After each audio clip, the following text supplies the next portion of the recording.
Voilà. Donc, je disais que le cours est organisé de manière synchronisée donc avec les autres groupes et un seul professeur donc a enregistré tous les cours et on les a mis sur Moodle et vous aurez accès, donc je pense que vous avez déjà accès. Vous pouvez donc consulter ces cours-là une semaine à l'avance, c'est-à-dire avant qu'on ne se rencontre donc le lundi, vous devez avoir visualisé ce cours. Bien entendu, pas celui-ci, parce que ce qu'on va faire aujourd'hui n'a pas été enregistré. Donc, c'est aujourd'hui qu'on va le voir. Et donc, vous aurez à visualiser le cours, à prendre note, à essayer de comprendre s'il y a des choses qui sont un peu floues pour vous, vous les notez. Mais moi, ce que je vais faire essentiellement, ce n'est pas obligatoire pour les autres profs, mais moi, je vais essayer de revenir un peu sur les choses que je juge assez, quand même, assez capitales et pour vous les présenter comme j'aime bien le faire dans les sessions précédentes. J'aime bien donner, mettre l'emphase sur ce qui viendra hein, à l'examen inévitablement. Donc, voilà, il y a des choses que vous n'êtes pas tenu de maîtriser, mais il y a des choses que vous ne pouvez pas faire autrement que de les maîtriser. Donc, je vais revenir sur ces choses-là qui sont importantes et vous laisser aussi la parole de poser des questions. Donc, les préoccupations que vous aviez quand vous regardiez donc, les capsules et que vous avez notées, vous me les posez. Pour d'autres, vous pouvez me les envoyer par courrier à l'avance. Comme ça, je les prépare aussi pour en même temps l'expliquer à tout le monde. Donc, vous n'aurez pas à poser les questions pendant qu'on est là, mais vous pouvez l'envoyer aussi par courriel. Okay? Maintenant, si vous ne me l'avez pas envoyé par courriel, quand on se connecte, vous pouvez poser les questions en live. Et après ça, on va traiter donc l'exercice qui concerne le thème en question. Okay? On va traiter l'exercice aussi qui contiennent ce thème-là. Et ce sera un peu donc cette dynamique. Et je vous ai dit aussi que je vais enregistrer donc la session et je vais la mettre sur YouTube. Et je vous enverrai les liens. Comme ça, vous pourrez regarder quand bon, vous le sentez. Je sais que souvent à l'approche des examens, beaucoup d'étudiants visualisent là, cette session, la session d'automne, j'ai eu à constater ça. Mais ce que moi je vais vous donner vraiment comme conseil, c'est d'être prêt jour au jour. C'est-à-dire, n'attendez pas l'approche des examens pour vouloir comprendre le cours parce que c'est continuel. Tant que vous n'avez pas maîtrisé le cours précédent, vous aurez du mal à maîtriser celui qui va suivre. Donc, vraiment, faites un effort, même s'il va falloir me poser la question voilà, en cours de semaine parce que vous n'avez pas pu euh, vous mettre à jour. Bon, je pourrais répondre en semaine aussi des questions que vous aviez, même si c'est déjà passé. Vaut mieux me les poser que de ne pas les poser du tout et vraiment de rentrer dans cette boule de neige-là et vous n'allez pas pouvoir vous en sortir en fin de compte. Okay? Donc, c'est un peu ça. Et les examens, je vais partager l'écran avec vous. L'examen, je pense que vous l'avez déjà. On va faire donc 3 examens. Il y a un examen intra. Donc, bien entendu, tous les 3 examens, ce sera via Moodle. Donc, vous allez vous connecter sur Moodle et il va vous demander votre mot de passe et puis vous allez débuter l'examen. Okay. Alors, comment on va le faire? On va tous se connecter comme ça sur Zoom et vous allez faire votre examen. Pourquoi est-ce qu'on va se connecter? Parce que vous pourriez avoir des questions. Okay. Vous pourriez avoir des questions, vous ne comprenez pas. Dans ce cas, on se connecte, mais on va pas se parler. Vous allez juste m'écrire. Donc, vous rentrez dans les chats et puis vous m'écrivez à telle question, j'ai telle préoccupation.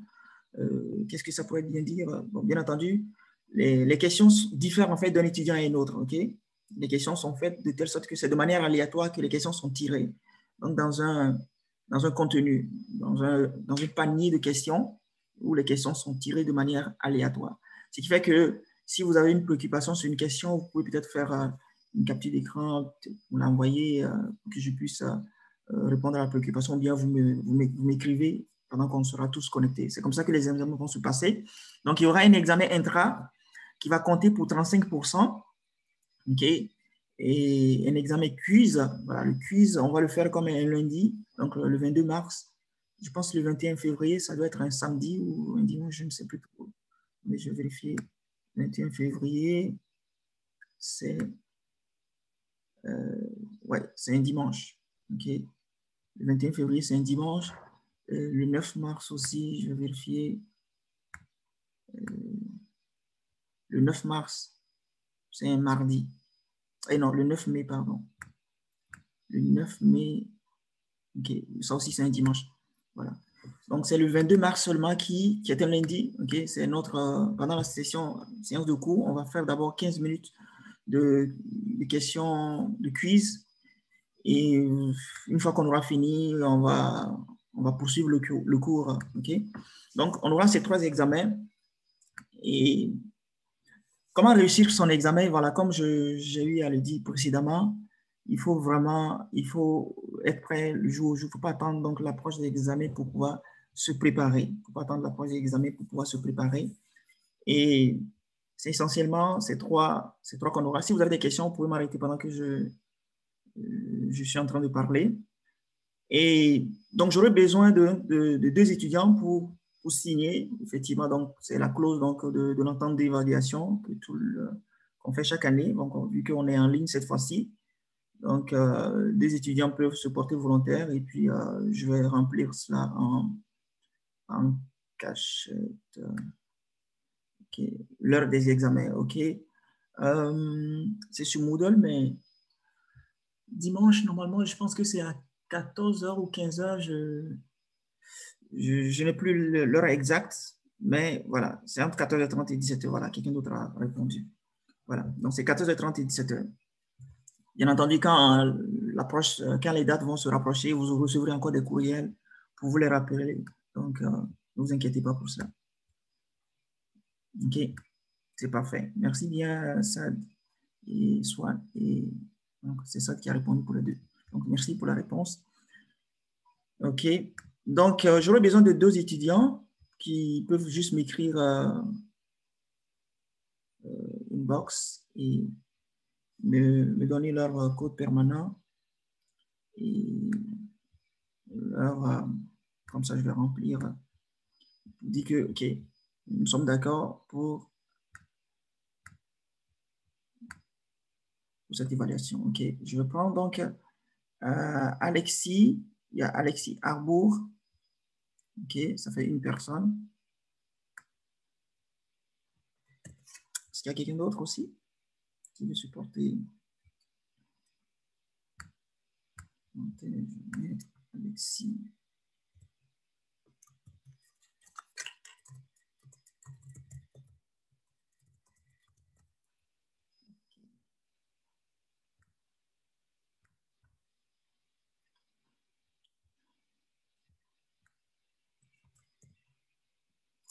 OK, il y a Fatoumata également. D'accord, donc on a les deux étudiants. Là, Fatoumata, vous pouvez juste m'envoyer votre nom et prénom complet aussi.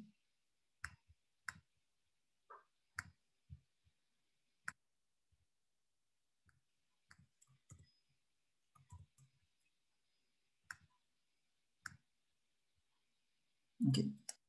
Le temps de le remplir et de l'envoyer directement au département.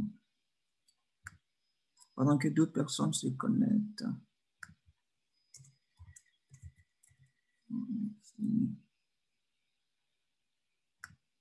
Le code permanent, c'est...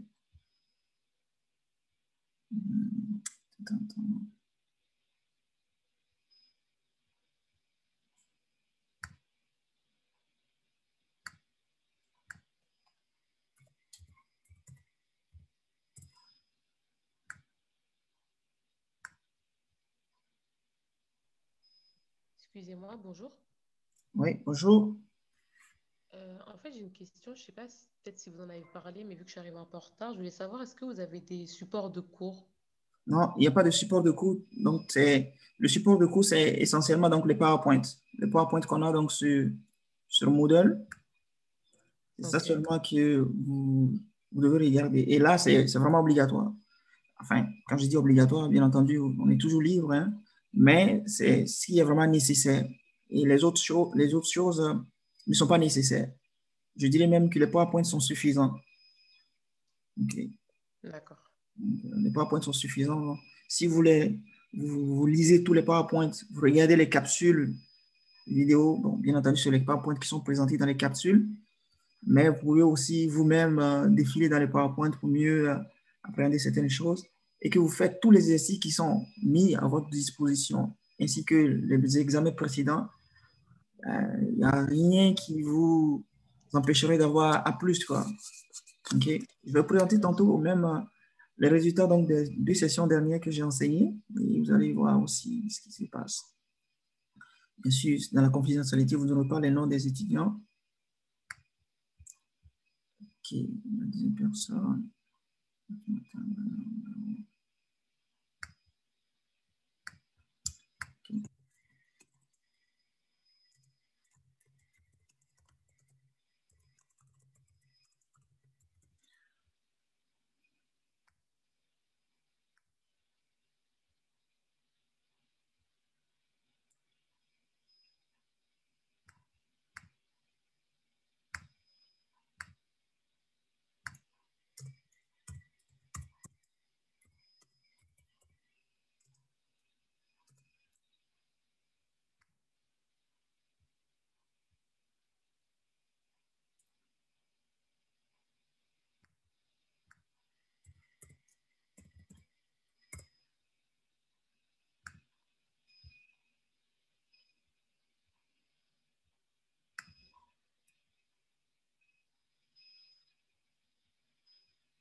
Okay.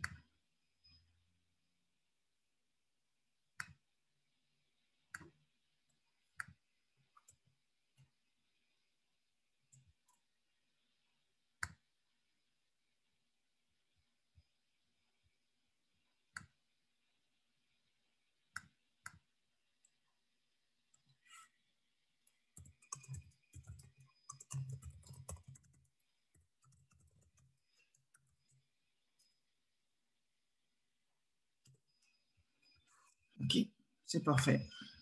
C'est réglé. L'entente d'évaluation. OK. Alors, donc, comme je le disais, par rapport donc, aux examens intra et le final, le constat, hein, bien entendu, l'examen intra, ça se passe bien parce que c'est moins lourd et aussi, on n'est pas encore avancé loin. Et l'examen final se passe généralement mal pour 2 raisons. Parce qu'il y a beaucoup plus d'éléments. Et deuxièmement, parce que les étudiants, parce qu'ils ont bien travaillé en intra, ils pensent qu'en fait, le final sera pareil. Et ce qui fait que c'est toujours décevant ou bien catastrophique, en fait, au final. Mais, bien entendu, quelques-uns qui sont toujours au sérieux s'en sortent.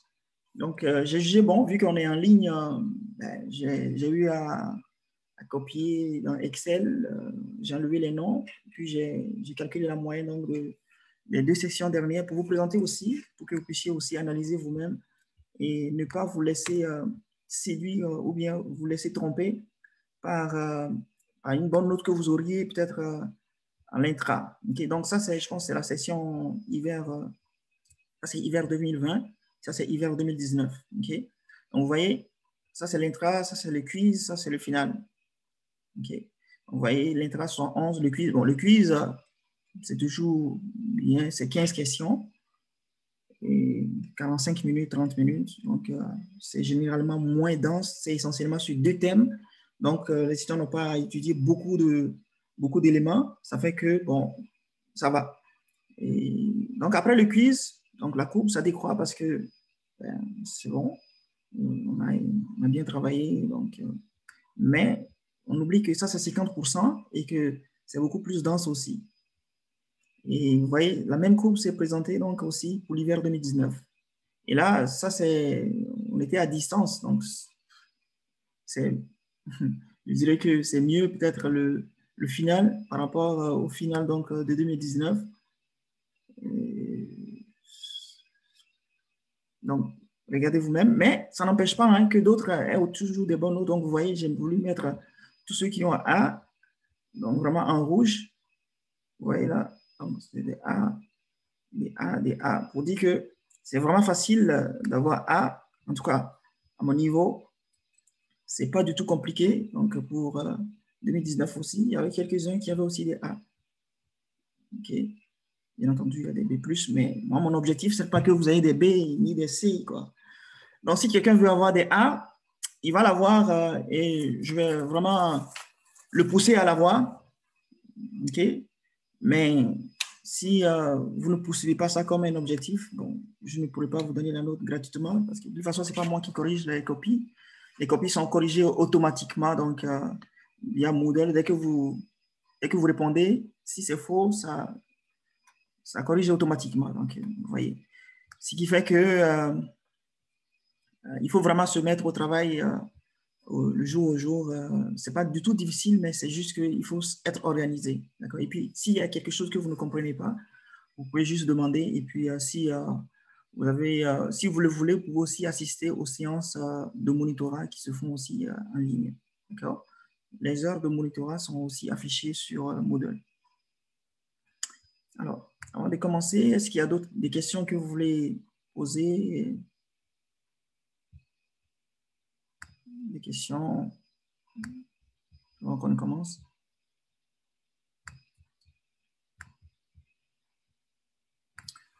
Des questions d'ordre général?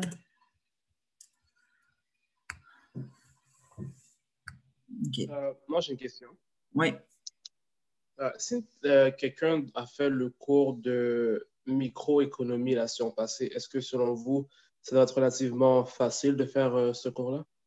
Oui, c'est presque le même concept, mais Okay. Il n'y a pas vraiment je ne peux pas faire de lien entre les deux cours. L'autre, c'est micro, ça, c'est macro.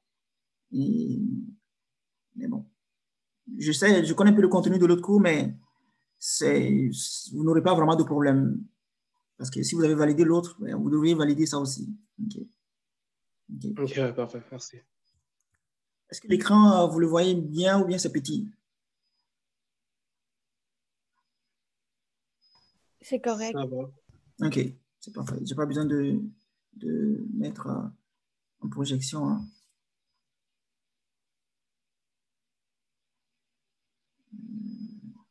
Excusez-moi. Oui. C'est possible de télécharger du coup vos PowerPoint sur le modèle, c'est ça? Oui, vous pouvez les télécharger, oui. Ok, super. Vous pouvez les télécharger. Ouais. Okay. Donc, pour la première séance, donc, je vais vous la présenter aujourd'hui. On va prendre une pause. Après, si on n'arrive pas à terminer avant, on va prendre une pause à 11h, et puis on recommence à 11h15. Mais pour les autres séances à venir, ce sera essentiellement 1h à 15 minutes, 1h à 1h15, 1h30, dépendamment donc de vos besoins, des questions que vous auriez aussi. OK. C'est parfait. Bon, normalement, en présentiel, je demande à tous les étudiants de se présenter, mais là, ça sera un peu compliqué de parcourir tout le monde. Mais quand même, j'arrive à mettre quand même, c'est mieux, on va le faire parce que c'est mieux de connaître les gens. Parfois, c'est important. Quand ça arrive dans une situation critique, on a besoin de délibérer. C'est mieux de connaître l'étudiant que de ne pas savoir avec qui on discute par courriel. Non? OK, bon, donc on va essayer de le faire quand même. Okay? On va faire cet effort-là. Donc, on va se présenter. Bon, bref, hein, votre prénom, votre nom, et puis le programme dans lequel vous êtes, et puis votre attente par rapport à ce cours, ou bien ce que vous attendrez de moi. D'accord? Avant qu'on ne commence. OK. Je vais arrêter la projection. OK. Donc, on va commencer par Florence. Est-ce que vous m'entendez? Oui. Oui. Ah, ok, excusez-moi, parce qu'il y a deux Florence. Alors, vas-y, Florence. D'accord, Florence Garceau. Oui. Oui. Je pense que vous avez désactivé votre caméra. Oui. OK.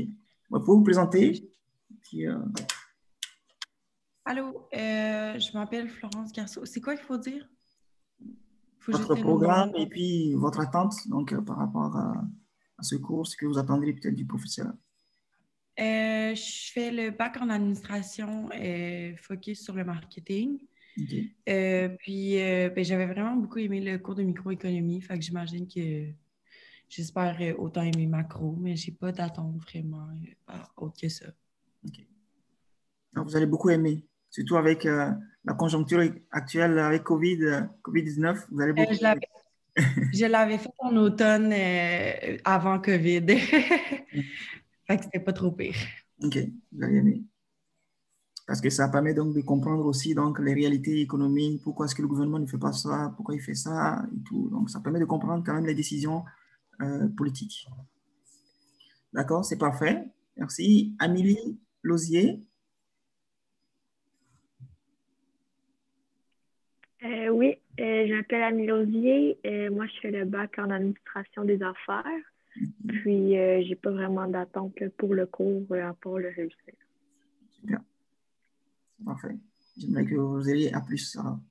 Guylaine Rassette.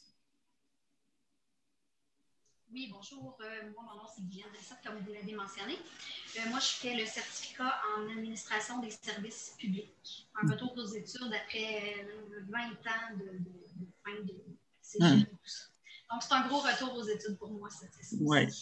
Bon retour. J'espère que je ne vais pas trop vous déranger avec les formules mathématiques. Je vais essayer d'être le plus... Non, j'ai fait un cours de mathématiques à l'autre session, donc je me suis remis dans le bain tranquillement. Donc, ça va bien aller. C'est super, merci. Ça va bien aller. Merci. Super. Samuel,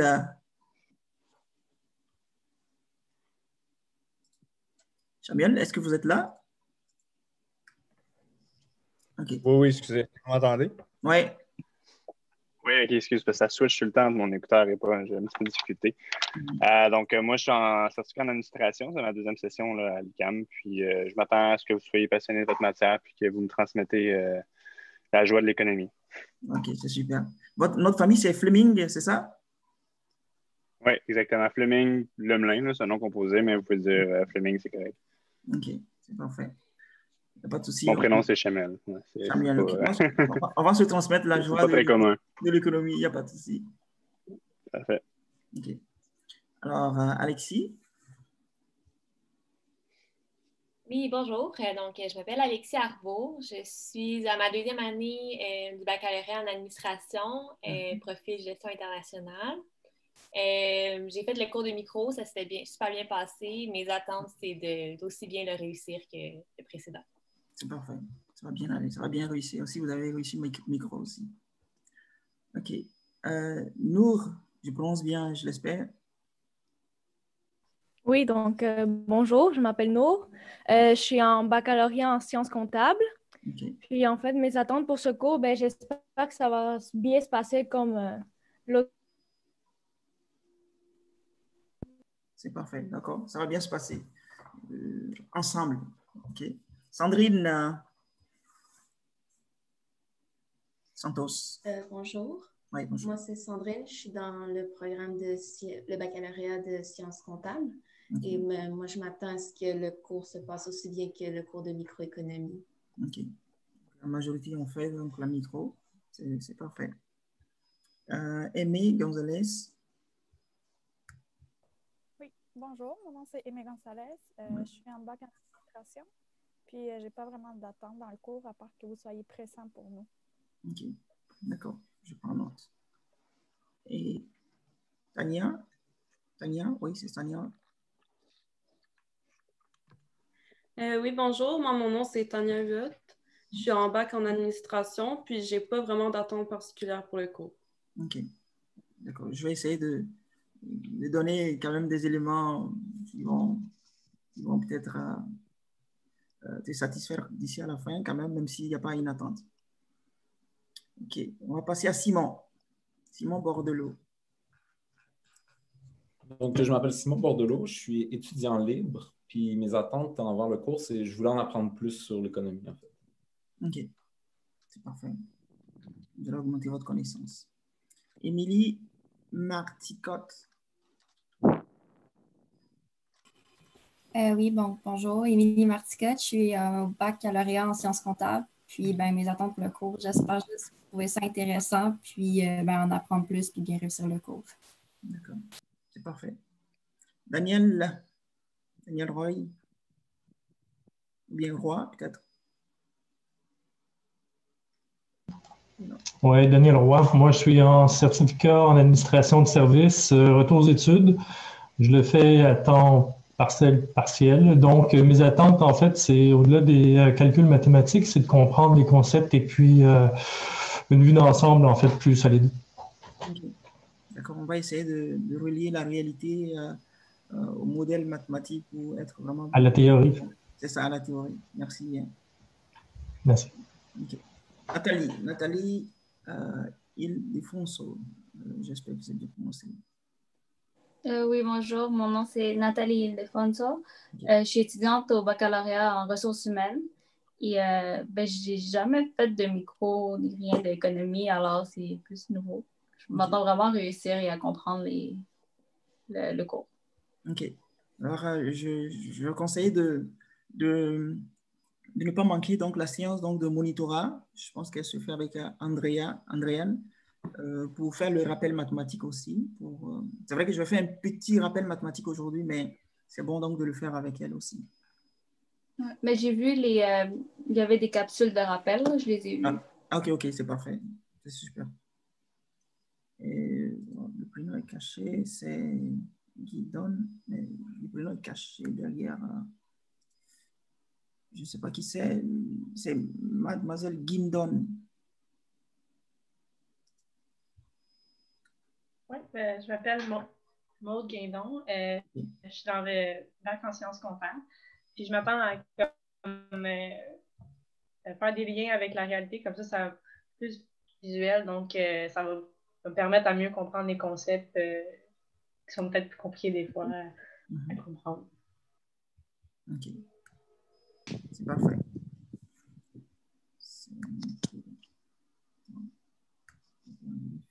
Je pense que c'est le tour de Mehdi. Mehdi maintenant. Bonjour, je m'appelle Mehdi Leiba, c'est ma première année à l'UQAM. Okay. Ouais, salut. Non, c'est parce qu'il y a deux Mehdi. Je vois une autre personne, donc allez-y, Leiba. C'est moi que vous avez appelé? Ok, c'est ma première année à l'UQAM, je suis étudiant libre et j'espère qu'on aura un bon cours avec vous et que je pourrai connaître plusieurs choses dans cette matière. D'accord. Okay. Merci bien. Maintenant, Mehdi Amarjak. Oui, salut, c'est Mehdi Amarjakou. Je suis en bac administration, concentration, gestion internationale. Je suis à la moitié de mon parcours et j'ai déjà fait le cours de micro, j'ai bien aimé et j'espère que ça continuera comme ça. D'accord. Swan Newton. Oui, bonjour, vous m'entendez? Ouais. Oui, je m'appelle Swan Newton, je suis en baccalauréat administration des affaires, concentration, gestion des opérations. Et j'ai déjà fait micro et j'espère que macro, c'est intéressant. D'accord. C'est parfait. David Wang. Oui, c'est moi. Bonjour, je m'appelle David Wang, puis je suis un étudiant en certificat en administration de services. Okay. Et c'est la première année que je suis à l'UQAM, puis je m'attends juste à passer. D'accord, c'est parfait. Anne Bernard. Bonjour, je m'appelle Anne Bernard, je suis en certificat en administration. Mes attentes envers le cours, ça serait de le réussir. D'accord, vous allez réussir. Lydia Atrouche. Je pense. Oui. Bonjour, je m'appelle Atrouche Lydia, je fais un bac en sciences comptables. Okay. Mes attentes pour le cours, c'est de comprendre, surtout après 12 ans d'études. Donc, je fais un retour. J'espère que je vais comprendre assez facilement. Okay. Je vais redémarrer mon cours après 12 ans. Okay. C'est le plus important pour moi. Voilà. Et surtout, arrêtez-moi. Si j'avance trop vite, c'est que vous n'avez pas saisi quelque chose, arrêtez-moi sans problème. Il faut juste dire, ah, monsieur, puis là, je vais arrêter. OK, on va s'actualiser. OK. C'est parfait. C'est gentil. Merci. Fatoumata? Oui. Bonjour, je m'appelle Fatoumata Banabaro et je n'ai pas vraiment d'attente pour le cours à part comprendre ce que vous dites et ne pas être trop dépaysé, si possible. C'est parfait. Alors, Saint-Pierre. Oui, bonjour. Donc, je suis pas vraiment d'attente pour le cours d'économie, je dirais. C'est sûr qu'apprendre, c'est toujours le fun, mais sinon, non, c'est un des cours qu'on doit faire et donc je suis prêt et ben, c'est ça, D'accord. c'est tout. J'espère que tu vas le terminer avec un A au moins. Parfait, merci beaucoup. C'est super. Alors, Peterson, Jean? Oui, moi, mon nom c'est Peterson. Je suis en administration. Mon attente pour ce cours, c'est honnêtement de m'amuser. Je suis un passionné d'économie puis de finance. Puis Ok. j'espère avoir beaucoup de fun puis bien réussir le cours. Ah, ok. J'espère que toute la semaine, vous allez vous amuser aussi avec les capsules. Ouais. D'accord. Ok, on va passer à Piquette.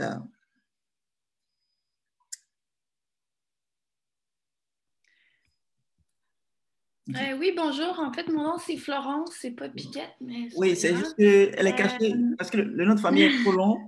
C'est caché. Ok. Écoutez, il n'y a aucun problème. Oui, ben bonjour, moi c'est Florence. Je fais en fait un bac en cumul en gestion. Mes attentes pour le cours, en fait, c'est d'avoir une bonne note premièrement et puis bien apprendre les concepts pour pouvoir peut-être les mettre là aussi en action durant ma carrière. Et puis c'est ça, bien m'amuser. Là, j'ai déjà eu un cours de microéconomie avant et j'ai fait des cours d'économie aussi. Et j'ai bien aimé encore. C'est ça mes attentes. D'accord, merci bien, c'est noté. Tamana Ataï. Oui, moi c'est Tamana Ataï, je suis en certificat en administration, puis mes attentes, c'est vraiment bien réussir le cours. Ok, c'est parfait. Pierre Chalandry, oui. Bonjour, mon nom c'est Charles-Henri Pierre. J'étudie en baccalauréat en sciences comptables et c'est ma deuxième session à l'université. J'ai déjà fait microéconomie, j'ai bien aimé. Donc, mes attentes, c'est aussi d'aimer bien le cours de macro, d'apprendre plus. C'est parfait.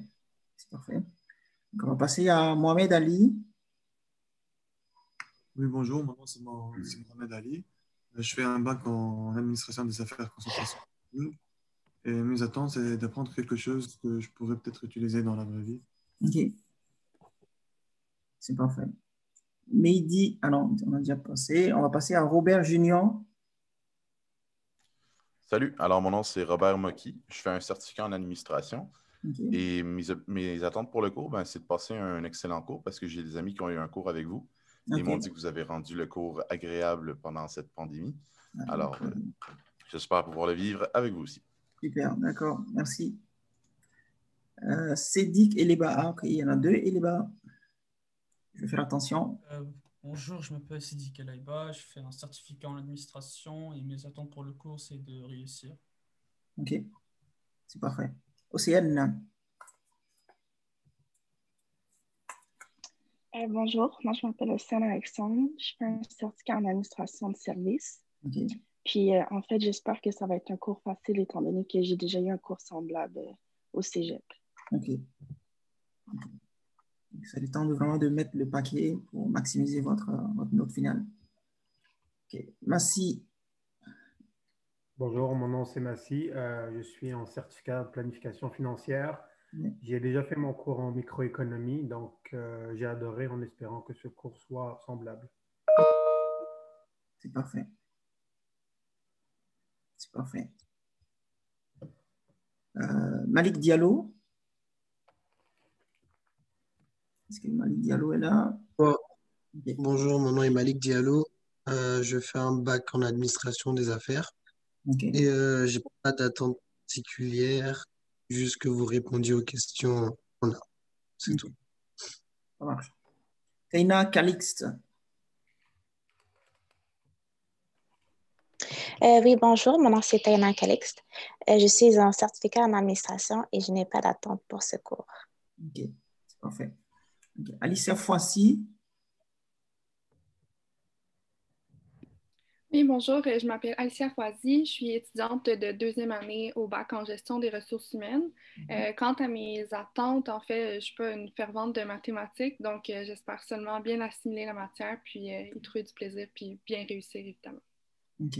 De temps en temps, je vais essayer donc d'expliquer bien donc, les fondements un peu mathématiques, ce qui pourrait être intéressant, qu'il faut maîtriser essentiellement pour les examens. Je vais essayer de mettre un zoom là-dessus. Donc, j'espère que ça va bien aller. Et n'oubliez pas aussi donc, de suivre donc, les sessions donc, de monitorat, de rappel mathématique. C'est vraiment tout ce qu'il faut. Si vous maîtrisez les rappels mathématiques, il n'y a rien qui va vous déranger dans la suite. Parce que tout ce qui est nécessaire a été mis là-dedans. Okay. Super, je vous remercie. Bien. Et Saad, Benkal. Oui, je m'appelle Saad Ben Khaled, étudiant en bac en administration et je débute ma 4e session maintenant. Ok. Pas d'attente particulière? Non. Ok. Samy. Non, rien de particulier pour l'instant. Ok, c'est parfait. On va passer à Samy. Oui, bonjour, mon nom est Samy Aouchiche, je fais le bac en administration, concentration finance. Quant aux attentes par rapport au cours, j'ai fait le cours de micro, j'ai vraiment adoré ça, donc j'espère aimer votre cours tout autant. Ok, j'espère aussi. Bon, je pense qu'on a fini. Il y a d'autres personnes qui se connectent, mais si elle veut peut-être Fatima, je vais être pris au dépourvu. On se présente actuellement, donc vous êtes la dernière personne qui vient de faire son entrée. Donc, si vous voulez vous présenter à nous, bien sûr que vous ne connaissez pas, mais ce n'est pas bien grave, vous allez regarder dans la vidéo qui va venir. Je peux me présenter, ça ne me dérange pas. Je m'appelle Fatima, je suis en certificat de technologie des affaires pour faire un bac par cumul. J'avais déjà pris micro, donc j'ai vu mes messages, j'aimerais aimer le cours macro comme j'ai mis micro. Ok, d'accord. C'est parfait. Écoutez, enchanté. Je suis un peu physionomiste, donc j'espère que je vais tout garder jusqu'à la fin. Avant, j'attribuais les noms avec les positions que les étudiants prenaient, mais je pense que cette fois-ci, je vais pouvoir garder vraiment, bon, pour ceux qui ouvrent les caméras, je vais pouvoir quand même garder pour un bon bout de temps.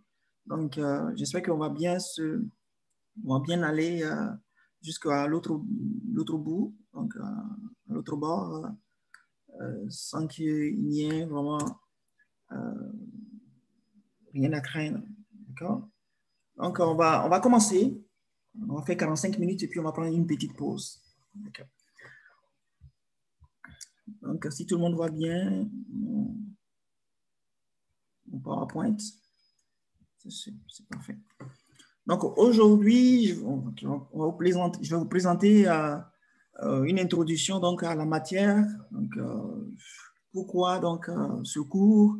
Et j'ai entendu dire, OK, certains disent, OK, ils ont envie donc de connaître un peu beaucoup plus de la matière économique, d'avoir du fun, donc jouer avec donc les pensées économiques. Vraiment, ça vous permettra aussi de répondre vraiment, le cours en soi lui-même répond à cette attente particulière. Et aujourd'hui aussi, je vais vous présenter quelques indicateurs économiques dont vous connaissez déjà, donc le PIB, le chômage, l'inflation, vous le savez déjà. Donc, je vais vous expliquer c'est quoi le fondement. Et je fais aussi les rappels mathématiques, théoriques, et vous apprendre aussi comment on peut manipuler donc, les graphiques. Okay. Donc, ce sont des éléments qui nous seront importants ou bien nécessaires donc, dans la suite des cours. C'est pour ça qu'on le présente vraiment au premier cours. Okay. Alors, donc, pour ce qui concerne donc, le cours Éco 2400, donc il y a les thèmes 2. Donc, à partir donc, du lundi prochain, on va avoir donc, le thème 2 sur la croissance et le niveau de vie. Donc, le thème 2, le thème 3, le thème 4 va être consacré essentiellement pour cela. Et l'examen intra va porter sur ça, okay? Sur le thème 2, le thème 3, le thème 4. Et l'examen intra va porter sur le thème 5 et le thème 6. Okay? Et le thème 6, le thème 5, c'est le marché du travail. Donc là, on va analyser le taux de chômage, on va analyser c'est quoi l'offre de travail, c'est quoi la demande de travail, d'où vient donc l'offre, d'où vient donc la demande et quelles sont les politiques à mettre en place. Donc, il y a le chômage frictionnel, il y a le chômage structurel, le chômage de long terme. Donc, on va comparer l'économie nord-américaine avec l'économie européenne. Donc, pour voir donc, la rigidité donc, sur le marché du travail et la flexibilité. Donc, c'est des termes, je vais rentrer en profondeur plus tard quand on va les aborder. Et aussi, donc, on va aborder la question donc, de la monnaie, de la banque centrale. Donc, ceux qui veulent peut-être investir de l'argent sur les marchés financiers, faire donc des échanges, des placements.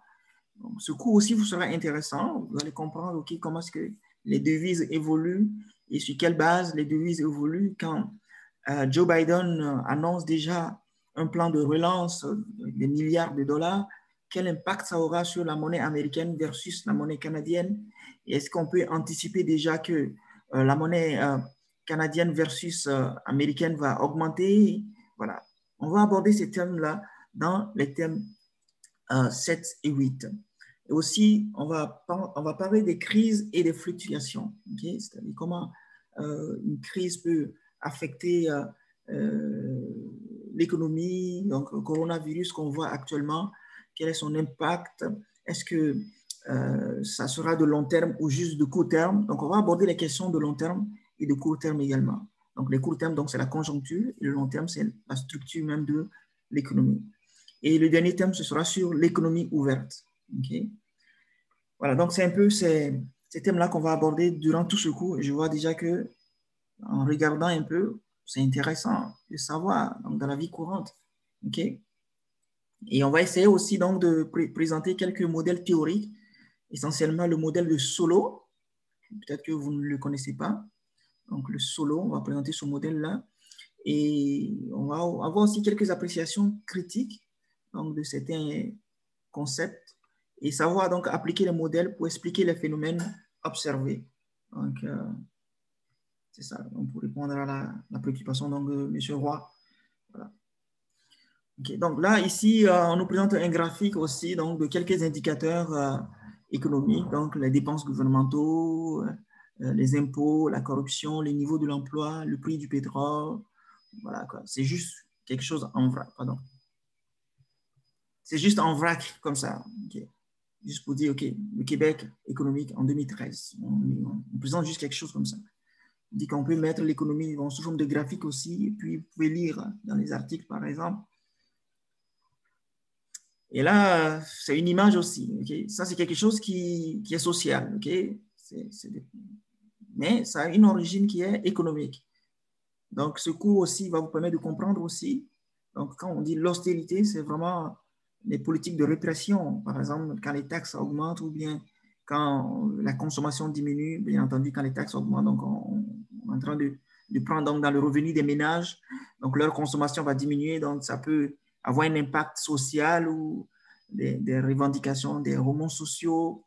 Donc, on va analyser un peu ces contextes, ces éléments dans ce cours-là. Et pourquoi ce cours? Donc, j'avais déjà commencé à le dire.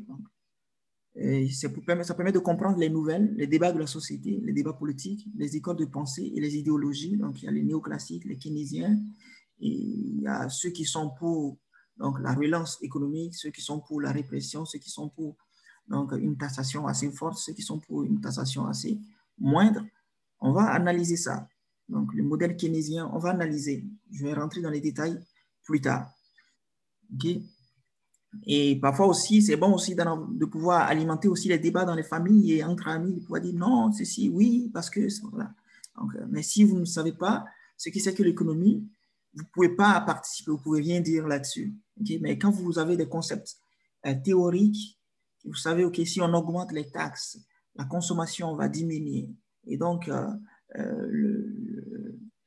l'activité économique va baisser parce que les entreprises vont moins produire, etc., etc. Donc, vous savez quel est l'effet négatif donc, des taxes, donc vous pouvez mieux donner votre avis aussi. Alors, pourquoi encore ce cours? C'est pouvoir aussi donc, faire des placements, comme je l'ai dit, des placements financiers personnels, donc comprendre donc, les stratégies de marché et les tendances dans le marché du travail, donc dans les affaires et en ressources humaines. Donc, vous pouvez aussi appréhender cela. Donc, si vous êtes responsable des ressources humaines, vous savez déjà ce qui se passe ou bien quand il y a une crise qui arrive, vous savez si vous devez vous préparer peut-être à un licenciement de vos employés. Donc, ça permet de comprendre le mécanisme économique et ça, si vous faites un choix de carrière aussi, et vous aussi, ça vous permet de travailler aussi donc, dans le ministère de l'économie et des finances, Ça vous permet d'être dans le domaine des politiques publiques aussi, d'être peut-être un adjoint du directeur de cabinet, peut-être du ministre de l'économie. Voilà. Vous pouvez comprendre, vous pouvez rédiger des rapports dans ce sens-là parce que vous comprenez ces concepts. Quoique, bon, vous n'irez pas non plus à écrire des articles avec des modèles théoriques, mais vous pouvez comprendre le concept et savoir ce que vous rédigez dans ces rapports-là. Alors, je vais vous présenter donc les principaux indicateurs. Mais pourquoi donc on présente des indicateurs? C'est parce que tout être, okay, que ce soit vivant ou bien animé ou inanimé, a une santé. Okay? Et il y a la santé économique qu'on évalue par les indicateurs économiques, de même qu'on évalue donc la santé physique des humains ou bien des animaux par des indicateurs donc comme la température. Donc, on prend votre température. Si vous êtes au-delà de 40 degrés, en tout cas 37 degrés, on dit, ah, vous faites la fièvre. Si vous êtes en deçà, on dit que vous êtes en bon état. Okay? Donc, de la même manière aussi, il y a des indicateurs qui évaluent la santé de l'économie. Quand le taux de croissance devient négatif, on dit, ah, attention, nous sommes en récession. Quand ça persiste sur 3 trimestres, 4 trimestres, on dit non, nous sommes en crise. Okay? Donc, ça fait que c'est important donc de connaître ces indicateurs-là. Donc, c'est ce que j'ai dit tantôt. Donc, la santé de l'économie a deux composantes. Il y a la santé de long terme, okay, et puis il y a la santé de court terme. Le long terme, donc, c'est la structure même de l'économie, et le court terme qui concerne vraiment juste la conjoncture. Quand on parle de conjoncture, c'est-à-dire la situation présente, la situation qui prévaut, mais qui ne va pas durer pour toujours. Okay? Et donc, les indicateurs permettent donc de faire les diagnostics et de guider les choix publics et individuels, de choisir aussi donc les politiques économiques qui sont les remèdes pour pouvoir rehausser l'activité économique. Okay? Donc, par exemple, quand Justin Trudeau décide donc de faire une allocation, comment je vais dire, le mot m'échappe, une subvention, okay? Subvention au salaire. Donc, au niveau des entreprises, ils subventionnent donc les salaires pour permettre à ce que les entreprises ne puissent pas licencier parce que leur coût devient beaucoup plus élevé face aux revenus avec la crise là. Donc, ils essaient de les subventionner pour compenser les pertes, pour qu'ils puissent garder les travailleurs, parce que les travailleurs qui n'ont pas de salaire non plus du tout, ça va entraîner d'autres phénomènes sociaux que vous connaissez déjà. Ce qui fait que ce cours-là va nous permettre de comprendre tout ça, okay? Avec des modèles théoriques qu'on va mieux appliquer à la réalité. Alors, j'ai parlé tantôt donc des principaux indicateurs. Il y a l'inflation, le chômage et le PIB. Okay? Le PIB, vous le connaissez déjà à peu près. Bien, le revenu. Donc, il y a le chômage aussi, que vous connaissez à peu près le nom, l'inflation aussi. Donc, on va les analyser, okay, dans les cours à venir. Donc, l'inflation, c'est le rythme auquel le niveau général des prix augmente au fil du temps. Okay? Donc, quand le prix augmente fortement, on dit qu'il y a une forte inflation. Quand le prix baisse, on dit qu'il y a une désinflation ou bien une diminution des prix. Okay? Alors, mais c'est quel prix qu'on considère? Okay? On ne considère pas tous les biens. Okay? On ne va pas prendre donc les prix des voitures de luxe pour voir si il y a l'inflation. Okay? Ce n'est pas tous les biens. C'est pour ça qu'il faut prendre juste le panier de consommation du Canadien moyen. Okay? Quand on prend le panier de consommation du Canadien moyen, on va voir l'évolution de ces prix-là, à savoir peut-être les voitures simples, le loyer, l'épicerie, on va voir le déplacement, la communication. Donc, tout ce que le Canadien moyen utilise, on va les considérer dans ce panier de biens. Et on va voir leur évolution dans le temps. Quand ça augmente, on dira, OK, il y a donc une augmentation du prix. Bien entendu, le prix moyen du panier de consommation du Canadien moyen peut augmenter, OK? Mais ça ne veut pas dire que tous les prix vont augmenter. Okay? Et ça ne signifie pas non plus que tous les prix augmentent de la même proportion. Par exemple, si l'inflation ou bien l'indice du niveau général des prix augmente de 2%, ça ne veut pas dire que tous les prix ont augmenté de 2%. Par exemple, les loyers peuvent augmenter fortement et que l'épicerie augmente peu ou que le prix de l'habillement, des habits baisse peut-être, mais on aura quand même une augmentation totale de 2%, ok, par exemple. Mais ça ne veut pas dire que tous les biens augmentent de cette proportion. Ça ne veut pas dire non plus que tous vont augmenter. Il y a certains qui peuvent diminuer. Ok. Alors, comment évoluent les prix si l'inflation est nulle?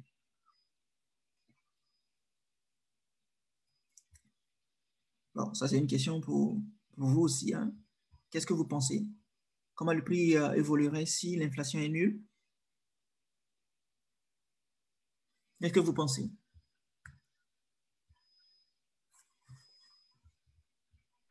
Est-ce que je n'ai pas compris la question? Est-ce que vous pouvez juste répéter la question, s'il vous plaît? Par exemple, si vous avez suivi ce que j'avais présenté, si l'inflation est nulle, qu'est-ce que ça veut dire sur les prix donc, du panier de consommation du ménage, si l'inflation est nulle? L'offre et la demande. Ok, non. Juste, c'est-à-dire que si l'inflation est nulle, qu'est-ce que ça renvoie donc sur les prix? Parce qu'on a Il n'y a aucune inflation, ça veut dire que les prix sont pareils. Parce que ça veut dire que les prix sont pareils. Ouais, c'est-à-dire qu'il n'y a pas une augmentation donc, des prix, n'est-ce pas? Exact. Oui, ça c'est une possibilité. Mais l'autre possibilité aussi, c'est que d'autres prix ont augmenté et puis certains ont diminué. Ce qui fait que l'augmentation a été compensée par donc, la diminution. Okay? Ça veut dire que la moyenne est pareille. Exactement. Donc, la moyenne, ça fait 0. Puisqu'en réalité, l'inflation, c'est vraiment tout le panier. Donc, on considère tout le panier donc, des biens que le ménage consomme et puis on voit leur évolution. Donc, certains biens vont augmenter et d'autres biens vont diminuer. Et là, ça veut dire que l'ensemble des biens, si ça donne 0, ben, c'est parce que certains ont augmenté, d'autres ont diminué. Ou alors que tous les biens sont restés comme ont un prix constant. Okay? Les prix de tous les biens sont constants, donc l'inflation sera nulle. Okay? Donc, c'est important. Bien entendu, bon, on va revenir là-dessus encore. En fait, excusez-moi, j'ai une question. Si l'inflation est à 0, ça ne veut pas nécessairement dire qu'en fait la demande est stable. Ça veut juste dire qu'il y a des différences entre plusieurs prix. Alors, ce n'est pas nécessairement quelque chose de positif, c'est ça? Je n'ai pas très bien compris. D'abord, je n'ai pas compris. Quelque chose de positif, c'est pour renvoyer à quoi? C'est pas en fait, parce que quand il y a une grosse inflation, ça veut dire que sûrement qu'il n'y a pas vraiment il n'y a pas une bonne économie qui stimule la demande. Et puis, je me demandais si l'inflation est à 0, est-ce que ça veut dire qu'il y a en fait des gros écarts entre différents services ou marchés, puis ça ne veut pas nécessairement dire que c'est quelque chose de positif pour l'économie. C'est ça ma question, en fait. OK. Là, vous êtes vraiment encore... vous êtes loin, vous êtes en avance sur nous, effectivement. Là, vous êtes en train de faire donc la relation entre l'inflation et puis la santé de l'économie. Okay? Bon, il y a deux pensées d'école. Okay? Parfois, l'inflation peut se traduire par le fait que l'économie se porte bien. Okay? Parce que quand l'économie se porte bien, il va y avoir de l'inflation aussi. Et plus tard, vous allez le voir, on va présenter la politique de la Banque centrale, c'est de cibler un niveau d'inflation. Il ne faut pas qu'il y ait une inflation nulle, mais il ne faut pas aussi qu'il y ait une trop forte inflation. Donc, l'inflation est toujours bonne, mais pas trop élevée, pas trop faible non plus. Donc, on va voir ça plus tard. Mais ici, la question, c'était, vu que l'inflation est calculée à partir des prix, des biens du panier de la consommation des ménages, si donc l'inflation est nulle, qu'est-ce que ça renvoie sur les prix? C'est juste à ce niveau-là, pas pour faire donc une analyse avec la santé de l'économie, mais juste pour refléter en ce qui concerne les prix. C'est juste que quand l'inflation est nulle, c'est que les prix n'ont pas bougé. Ou alors, certains prix ont bougé positivement et d'autres prix ont bougé négativement. Donc, ça fait une compensation. Ce qui fait que l'inflation... Ça reste stable un peu. C'est comme si, dans le fond, le marché était stable. C'est ça. Oui. Ça balance. Ça balance, c'est ça. Ça balance, c'est ça. OK? C'est parfait. Alors, on poursuit. On va parler maintenant du chômage. OK? Alors, le chômage, vous le connaissez tous bien, c'est une situation où une personne veut et peut travailler, mais n'arrive pas à trouver du travail. On va revenir sur la définition proprement dite dans le thème 5. Okay? Et le quiz va essentiellement porter sur ça. Donc, le chômage, c'est une situation où une personne veut travailler et peut travailler, mais n'arrive pas à trouver du travail. Okay? On va revenir plus tard. Donc, un niveau de chômage important a des conséquences économiques et sociales majeures. Par exemple, donc, les pertes économiques privées, vous pouvez perdre votre voiture si elle était en location, que vous ne pouvez plus payer. Il y a la perte du capital humain, ça fait quand même un bon bout de temps que vous avez fini vos études, que vous ne travaillez pas. Du coup, finalement, vous êtes comme un clochard. Tout ce que vous avez emmagasiné comme de la connaissance, ben, vous allez perdre ça. Donc, le capital humain, donc c'est la connaissance intellectuelle ou bien la connaissance, le savoir-faire, ça va disparaître aussi. Et aussi les finances publiques, parce que des personnes qui ne travaillent pas, ce sont des personnes qui vivent dépendent du gouvernement, donc de l'allocation, ou bien les centres de foyer qui vont augmenter. Donc tout ça, ce sont des dépenses publiques. Et quelqu'un qui ne travaille pas, ben, il n'y aura pas de taxes. Il n'y aura pas de taxes sur l'emploi pour le gouvernement.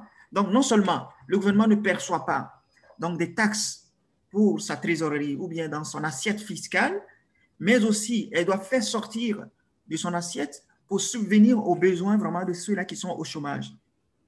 Donc, c'est un réel problème.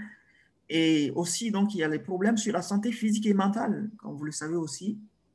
Et quelqu'un qui ne travaille pas, il a du mal à prendre soin de lui, les besoins primaires ne sont pas nécessairement satisfaits. Et, voilà. Et ça augmente aussi la criminalité, le banditisme, la délinquance. Voilà. Donc, c'est important alors donc de cerner la question du chômage pour savoir comment faire baisser le chômage dans une économie. Et on va l'aborder dans le thème 5.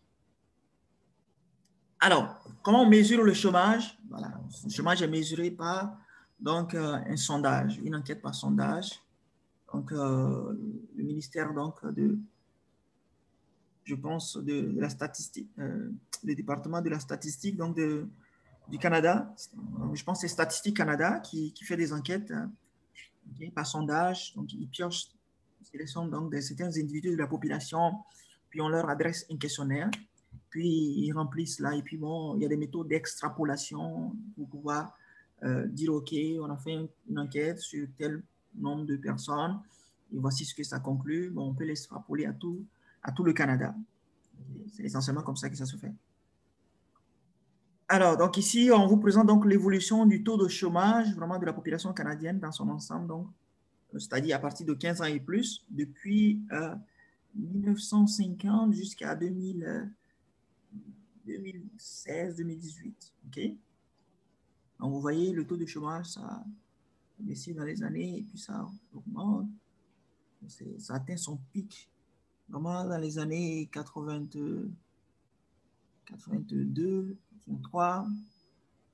Je ne sais pas, qui êtes Canadiens, qui êtes nés avant, donc les années 95. 82, ça a été un gros moment que tout était très, très, très haut. Le taux des maisons, ça l'atteignait jusqu'à 30% pour une hypothèque. C'est ça. Entre 80 et 85. Exactement, c'est ça. Donc, vous voyez comment ça se reflète. Et aussi, donc, dans les années 90, ça a commencé à augmenter jusqu'en 95 aussi, le chômage. Donc, ça aussi, je pense qu'il y a une autre raison, une crise pétrolière, je pense. Donc, voilà, c'est ça, l'évolution donc, du taux de chômage. Donc, à partir donc, de ce graphique, de cette évolution, comme elle vient de le faire, je n'avais pas su qui c'est, vous pouvez comprendre, relier donc les phénomènes qui sont déroulés, et essayer de trouver donc des liens. Donc, on va parler tantôt donc des corrélations qui peuvent exister entre d'autres variables, ou bien on va parler aussi de causalité. Okay? Corrélation et causalité. On va aborder cela aussi. Parfait. Alors, le troisième indicateur que je vais vous présenter encore, c'est PIB, que tout le monde connaît bien. Donc, le PIB, il mesure la richesse produite dans un pays. Donc, un pays riche, c'est un pays qui a un PIB très élevé. D'accord? Et c'est l'agrégat le plus utilisé pour évaluer la santé d'une économie. Et le PIB est lié à d'autres variables économiques telles que les cycles économiques, la croissance, la productivité, l'emploi. OK? Et lundi prochain, cette semaine-ci, vous allez lire, vous allez apprendre comment calculer le PIB. Et lundi prochain, on va revenir donc dans les exercices, comment calculer les PIB. Il y en a 3 manières essentiellement. Donc, il y a l'optique dépense, l'optique revenu et optique production. Donc, on va revenir dans l'exercice lundi prochain, comment calculer. Et c'est important, ça viendra à l'examen. Okay? Comment calculer le PIB selon ces 3 manières. Et vous n'avez pas le choix pour dire, OK, vous avez une préférence pour une manière de faire. Donc, optique production, optique dépense et optique valeur ajoutée, ou bien revenu. D'accord. Donc, ces 3 manières, vous devez pouvoir donc les maîtriser obligatoirement, nécessairement. Parce que les questions seront posées. OK. Parfait. Alors ici, on nous présente donc aussi le PIB donc, du Canada dans les temps. Donc, on voit une augmentation. Il y a une baisse ici, il y a une baisse là. Je pense que c'est qu'elle vient de donner. Donc, 1980, entre 1980 et 1985, il y avait une baisse donc, du PIB. Entre 90 aussi, il y a une baisse. Et puis là, entre 2008 et 2010 aussi, il y a une baisse. Je pense que pour 2008, tout le monde sait à peu près, avec la crise financière qui a frappé donc, la majorité des pays développés. Donc, il y a une baisse de la production totale, donc de la richesse totale. Parfait. Alors, en résumé, donc je vous ai présenté 3 agrégats, ou bien 3 indicateurs majeurs qu'on utilise en économie, qui sont l'inflation, le chômage et le PIB, produit intérieur brut. Et ces 3 indicateurs sont fondamentaux, mais il existe aussi d'autres indicateurs importants pour comprendre donc l'économie ou bien pour analyser l'économie. Et donc, il y en a d'autres, donc l'indicateur de confiance des consommateurs, le taux de change réel, qu'on va voir aussi dans ce cours, le taux de change. Et il y a l'indice de Gini, pour ceux qui ne le connaissent pas. L'indice de Gini mesure donc comment est-ce qu'il y a donc la disparité entre les revenus des ménages dans un pays, ou bien il mesure l'inégalité. Donc, c'est une mesure de l'inégalité. Okay? Si l'indice de Gini est élevé, ça veut dire qu'il y a beaucoup plus d'inégalité dans le pays. Quand l'indice de Gini est faible, ça veut dire que l'inégalité est aussi faible. D'accord? Parfait. Est-ce qu'il y a des questions jusque-là? Ça va. Parfait. Merci bien. Alors donc, je vais passer à quelques rappels théoriques. Okay. Je vais nous présenter ça, bien entendu, pour ceux qui ont déjà regardé le cours de rappel mathématique. Vous avez eu à regarder un peu. Mais bien avant ça, je vais nous expliquer c'est quoi un modèle, okay, un modèle économique. Okay. Donc, comme le nom même le dit, un modèle, c'est comme un prototype. Voilà, un modèle, c'est un prototype. Ce n'est pas la réalité, ce n'est pas la vraie vie, ce n'est pas vrai. C'est un prototype. Donc, un modèle réduit de train, d'un avion, d'une voiture, ce n'est pas un train, ce n'est pas une voiture. C'est une maquette de quartier. Avant de faire donc des grands travaux urbains, c'est une maquette. Pas le quartier, on ne peut rien faire avec ça. Donc, le plan de câblage électrique aussi, c'est juste un plan. Mais ça nous permet quand même d'avoir une idée de ce qu'est la réalité. Ça nous permet, on peut manipuler le modèle, mais on ne peut pas manipuler la réalité. Vous voyez, on peut manipuler le modèle, mais on ne peut pas manipuler la réalité. Donc, d'où l'utilité des modèles, parce qu'ils sont malléables, ils sont utilisables, ils sont interprétables, ils sont peut être servir pour voir, OK, si on fait ça, voici comment ça peut se passer. Mais on ne peut pas faire ces expériences sur les humains. OK? Parce que les humains, l'économie, voilà, okay. Juste un petit rappel, l'économie, c'est une science humaine. Ça s'applique sur les humains. Alors que, par exemple, la biologie cellulaire, je ne sais pas, la physique quantique, qu'on peut aller dans les espaces, faire des expériences. On peut faire des expériences sur les animaux, les chimpanzés, mais on ne peut pas le faire comme ça sur des humains. Et surtout, l'économie, si vous voulez faire des expériences sur des humains et que ça se passe mal, ça entraîne une crise, mais c'est difficile de sortir là-dedans, ça devient une gouffre ou bien une trappe dans laquelle on rentre, on ne peut pas s'en sortir. Ce qui fait que le modèle est important pour comprendre la réalité, pour guider notre réflexion, pour nous forcer à identifier les hypothèses et à comprendre les limites et les implications. Okay? Et les modèles aussi donc, permettent de travailler sur les épaules des géants, c'est-à-dire que quelqu'un, il propose quelque chose, quelqu'un d'autre peut venir maintenant l'améliorer. Mais quand c'est dans la vraie vie, ben, on a déjà eu les conséquences, on ne sait pas ce que ça entraîne, là, on ne peut pas changer. Mais avec les modèles, quelqu'un l'a déjà fait, quelqu'un d'autre peut analyser ce qu'il a fait et corriger et apporter une amélioration.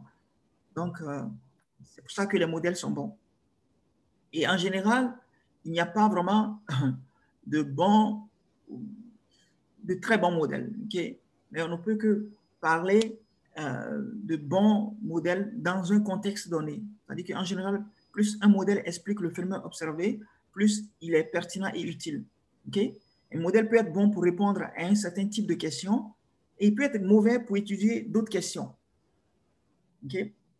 C'est-à-dire que vous pouvez, dans un pays, vous pouvez faire un modèle qui cadre avec l'économie américaine, mais si vous prenez ce modèle et que vous voulez l'implémenter dans un pays, je ne sais pas, un pays du tiers-monde ou bien un pays en voie de développement, ça peut ne pas fonctionner parce que les réalités ne sont pas les mêmes. Okay? Donc, un modèle peut être utile pour expliquer une réalité dans un contexte donné, mais il peut ne plus être bon dans un autre contexte donné. Donc, le modèle doit avoir aussi des bases intuitives et conceptuelles vraies ou solides. OK? Voilà. Alors, dans ce cours, essentiellement, donc pour ceux qui ne sont pas à l'aise avec les maths, ne vous inquiétez pas, car il n'y aura pas de panique. On ne va pas mettre trop d'emphase sur les mathématiques, mais sur les graphiques aussi. Et les interactions qui puissent exister entre les variables. Donc, j'ai parlé tantôt donc, de corrélation. Okay? Et on va voir donc les équations, à travers des équations, on va pouvoir expliquer certains faits, sans trop rentrer dans les considérations mathématiques. OK, à présent, nous allons voir donc les concepts donc, de l'offre et de la demande. OK? Qui étaient aussi donc des modèles de base. Donc, la demande, pour ceux qui ont déjà fait l'économie, ils savent ce que c'est. Donc, c'est une courbe ou une droite à pente négative. Okay? Quand on dit pente négative, donc elle est décroissante, comme ça. Elle est à pente négative. C'est-à-dire que quand la quantité augmente, le prix diminue.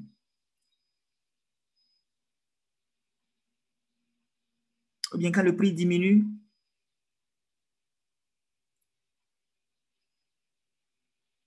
quand le prix augmente, pardon, la quantité diminue. OK? Comment est-ce que je pourrais l'expliquer?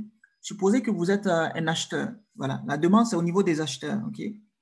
Donc, quand on est sur le marché des biens et que vous voulez acheter un bien, comment vous vous comporterez si le prix du bien augmente?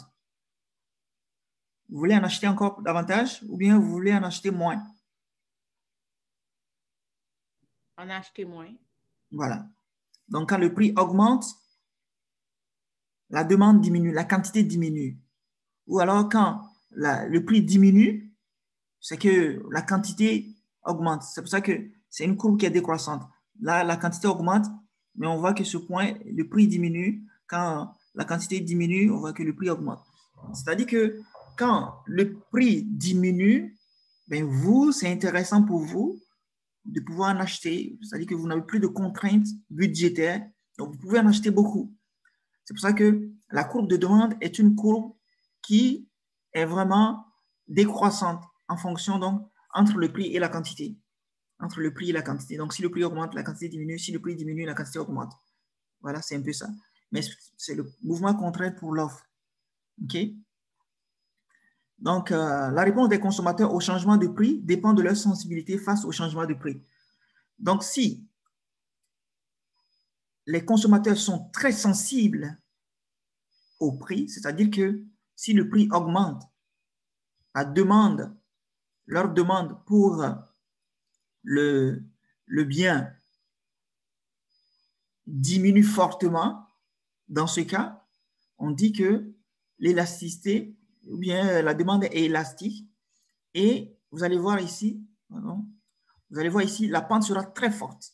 C'est-à-dire que moindre changement dans le prix va entraîner une grande diminution dans la quantité aussi que les ménages veulent acheter. OK? Donc, c'est essentiellement ça. Ça va dépendre maintenant. Pour d'autres ménages, bon, le prix peut augmenter. Attendez, je vais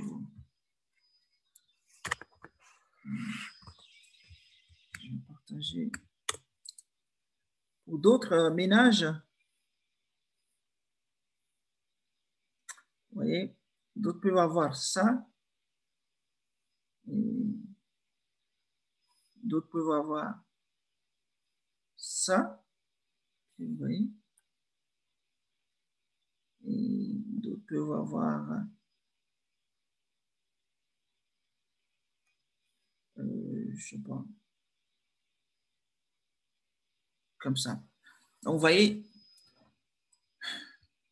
celui-ci, la pente est moins forte que celle-ci, et la pente de celle-ci aussi est moins forte que celle-ci.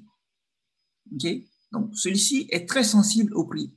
Donc, une baisse du prix, donc si le prix diminue, je ne sais pas, ça c'est 5 $, vous venez à 4 $, vous voyez, pour le bleu.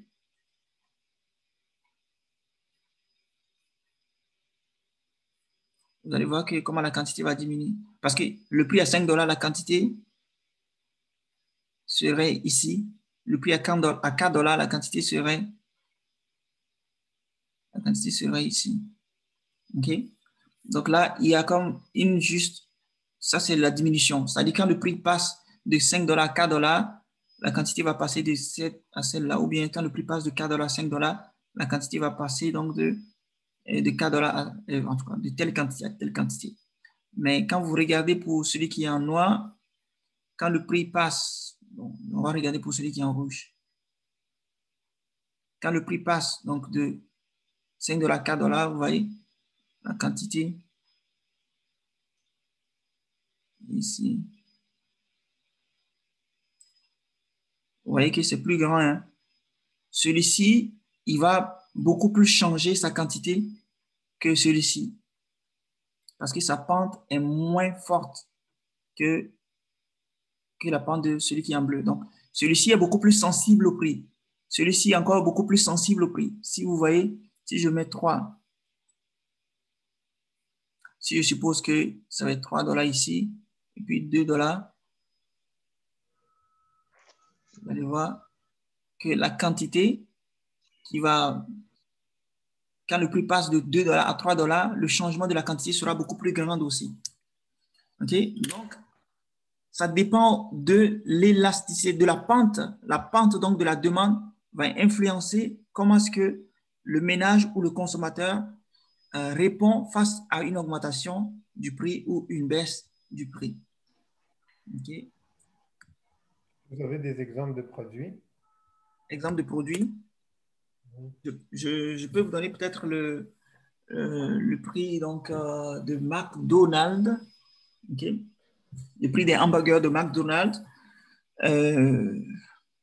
Ce qui se passe, c'est que McDonald's a un concurrent A&W, je pense.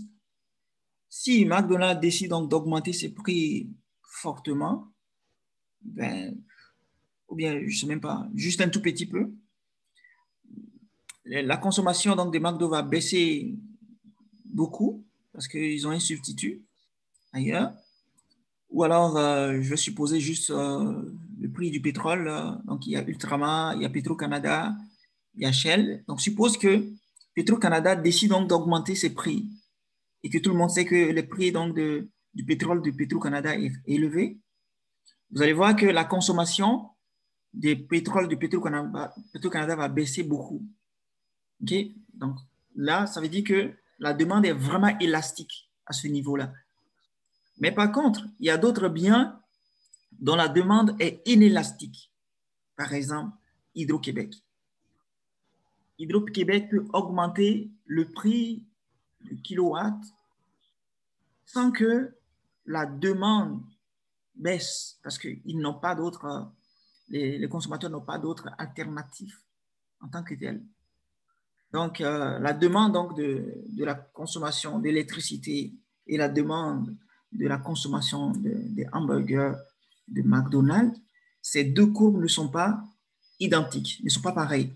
Il y a une qui a une pente plus forte qu'une autre demande, parce que, voilà, les médias sont moins sensibles à une augmentation du prix d'Hydro-Québec, mais ils sont très sensibles à une augmentation du prix du Petro-Canada. OK? Et ce comportement se traduit par le fait que soit le bien est nécessaire, ou soit il y a un concurrent, ou soit nous-mêmes. Voilà, il y a plusieurs raisons qui peuvent expliquer cette sensibilité donc, des consommateurs. S'ils ont un autre substitut, ils vont être très sensibles. Mais s'ils n'ont pas d'autre choix, ils seront moins sensibles. OK? Ou quoi? Et si le bien est important, si le bien est un bien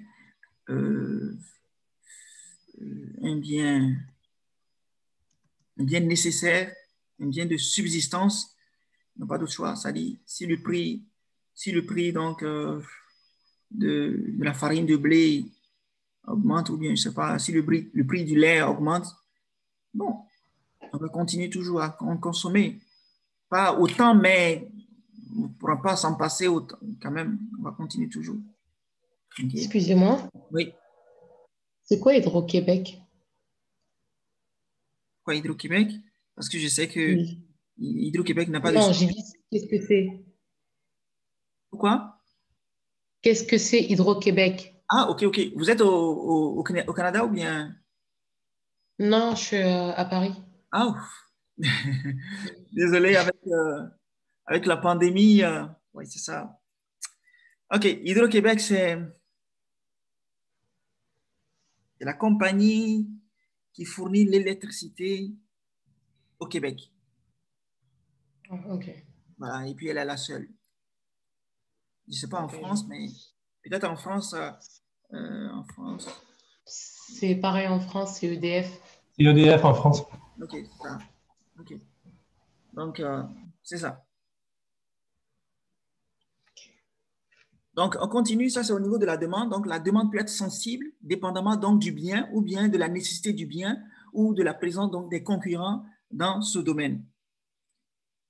Maintenant, pour ce qui est de l'offre, bien entendu, les producteurs veulent vendre beaucoup plus quand le prix augmente. Okay? Quand le prix augmente, c'est la joie du producteur et il veut en vendre encore beaucoup plus. Ce qui fait que l'offre est une relation positive entre le prix et la quantité. Donc, la pente est positive. Okay? Quand le prix augmente, la quantité aussi augmente. Okay? Donc, on parle donc du déplacement le long de la courbe. Et la réponse des producteurs au changement de prix dépend aussi de leur sensibilité face au changement de prix. OK? Donc là, c'est cette courbe-là. Quelqu'un m'a écrit. Donc, plus la pente de la demande se rapproche de 1, de 0. C'est plutôt 0. La demande de l'infini, pardon. Oui, là, voici sa question. Elle dit, c'est mieux de poser la question en parlant parce que ça va me faciliter la tâche. Donc, la question qu'elle pose, la personne pose, c'est si la demande inélastique, en fait, c'est ça. Ça, c'est une demande qui est totalement inélastique. C'est-à-dire que le prix peut varier, mais ça n'a aucun effet. OK? Ça n'a aucun effet sur le changement. Donc, la quantité que vous vouliez consommer. OK? Ça, c'est inélastique pour dire que ce n'est pas élastique. Mais une demande qui est parfaitement élastique, c'est ça. C'est-à-dire que, vous voyez, même le prix constant, là, vous pouvez changer donc de quantité comme bon vous le semble. Mais pour le représenter un peu plus sérieux, un peu comme ça, je l'ai pas, c'est pas totalement horizontal, mais un peu. C'est-à-dire que dès que le prix bouge un tout petit peu, juste un tout petit peu, vous allez voir comment est-ce que la quantité va bouger. OK? Donc, ça, c'est une demande qui est vraiment élastique. Et ça, la pente est vraiment proche des zéros, quoi. OK? Vous pouvez donner des exemples pour les deux, s'il vous plaît? Un exemple? Pour chacun des... pour inélastique et... oui, pour donner juste un bien, par exemple, c'est ça? Oui. OK. Ici, la pente, c'est vraiment infini. Le prix du marché du luxe. Pardon? Le marché du luxe, les bijoux. Ici? Ouais. Si le prix augmente, on continue toujours d'acheter. Ouais, c'est ça, c'est parfait. C'est qui m'a donné cet exemple-là? C'est moi. Merci. Merci. Ouais, c'est ça. Donc, le luxe. OK? Il y a un reportage sur LVMH en France. Exactement. Ça, c'est un exemple parfait aussi. Les gens ont comme une certaine avidité pour ce qui est luxueux. Donc, quand le prix augmente, eux, ils continuent toujours donc de l'acheter aussi. C'est un exemple, mais quelqu'un d'autre peut critiquer ça, mais c'est quand même un bon exemple. Et on peut prendre aussi les biens nécessaires, les biens... Mais monsieur, habituellement, en fait, quand c'est inélastique, c'est les besoins essentiels, non? Oui, c'est ça. C'est pour ça que l'eau, la nourriture, l'électricité, exactement. tout ça. C'est ça. C'est pour ça que j'ai mis ça en parenthèse, mais on va prendre aussi les biens essentiels. Parce qu'on n'a pas d'autre choix que de le consommer, même si le prix augmente. Okay? Comme le lait, comme je viens de donner tantôt.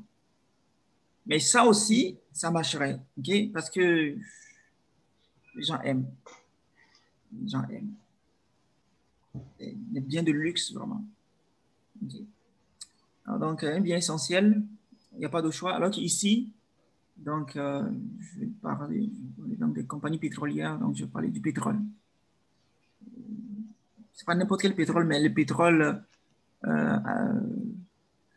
aux stations. Okay. Des voitures. Voilà. Le pétrole des voitures, c'est ça. Et parce que l'autre pétrole qui est à la source, c'est différent. Okay. C'est bon?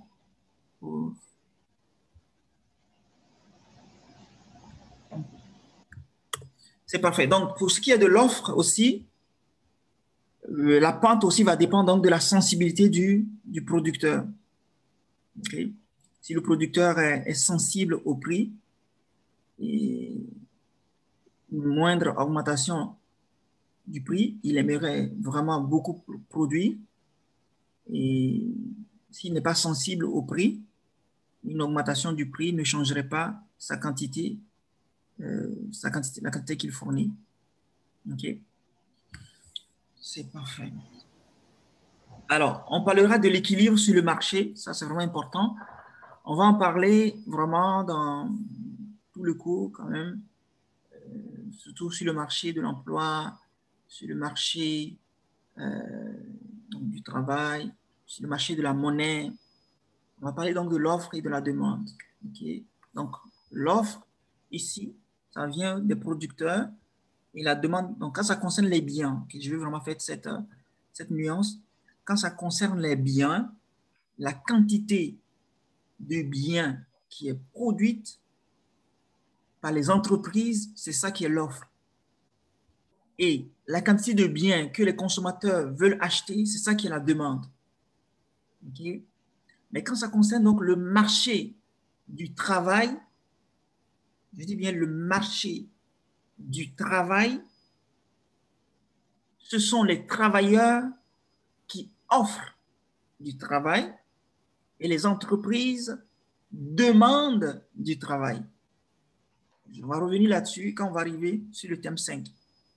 Mais ici, il n'y a pas cette confusion-là. L'offre vient des entreprises, c'est eux qui produisent, ils offrent. Et la demande vient donc des consommateurs, celui qui en ont besoin, qui vient, ils demandent donc les biens. Okay? Et il y a équilibre lorsque les deux se croisent. Là. Donc ça, c'est la demande et ça, c'est l'offre.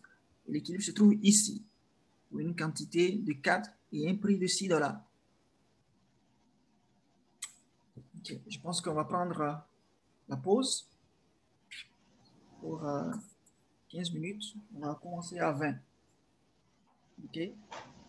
Aujourd'hui, on va puiser peut-être tous les 3 heures.